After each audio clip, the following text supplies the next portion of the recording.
اعوذ باللہ من الشیطان الرجیم بسم اللہ الرحمن الرحیم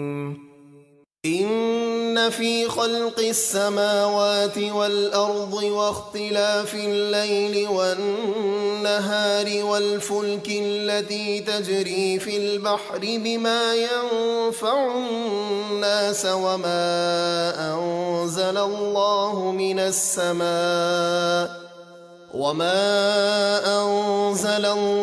من السماء من ماء فأحيا به الأرض بعد موتها وبث فيها من كل دابة وتصريف الرياح والسحاب المسخر بين السماء والأرض لآيات لقوم يعقلون۔ بے شک آسمانوں اور زمینوں کے پیدا کرنے میں اور رات اور دن کے بدلتے رہنے میں اور وہ کشتیاں جو دریا میں لوگوں کے فائدے کی چیزیں لے کر چلتی ہیں اور وہ پانی جسے اللہ نے آسمان سے اتارا پھر اس سے بنجر زمین کو زندہ کیا یعنی سرسبز و شاداب کر دیا اور اس میں ہر قسم کے جانور پھیلا دیے اور ہواؤں کی گردش اور آسمان اور زمین کے درمیان اللہ کے حکم کے پابند بادل، ان سب چیزوں میں عقل مندوں کے لیے ضرور نشانیاں ہیں۔ وَمِنَ النَّاسِ مَن يَتَّخِذُ مِن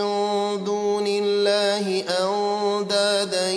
يُحِبُّونَهُمْ كَحُبِّ اللَّهِ وَالَّذِينَ آمَنُوا أَشَدُّ حُبًّا لِلَّهِ وَلَوْ يَرَى الَّذِينَ ظَلَمُوا إِذْ يَرَوْنَ الْعَذَابَ أَنَّ الْقُوَّةَ لِلَّهِ جَمِيعًا وَأَنَّ اللَّهَ شَدِيدُ الْعَذَابِ۔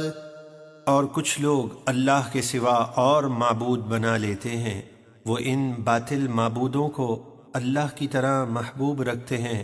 اور ایمان والے سب سے زیادہ اللہ سے محبت کرتے ہیں، اور اگر ظالم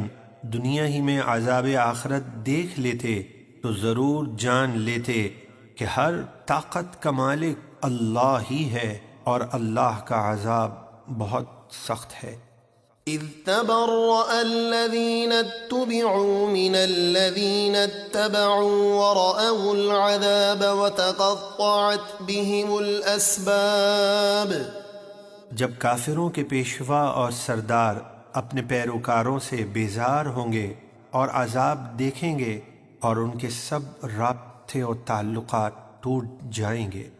وقال الذين اتبعوا لو أن لنا كرة فنتبرأ منهم كما تبرؤوا منا كذلك يريهم الله أعمالهم حسرات عليهم وما هم بخارجين من النار۔ اور پیروکار کہیں گے کاش ہمیں ایک دفعہ دنیا میں لوٹ کر جانے کا موقع ملتا تو ہم اپنے سرداروں سے ہر تعلق توڑ دیتے، جیسے آج انہوں نے ہم سے تعلق توڑ دیا، ایسے ہی اللہ انہیں ان کے برے اعمال ان پر حسرتیں بنا کر دکھائے گا اور وہ جہنم کی آگ سے نہ نکل سکیں گے۔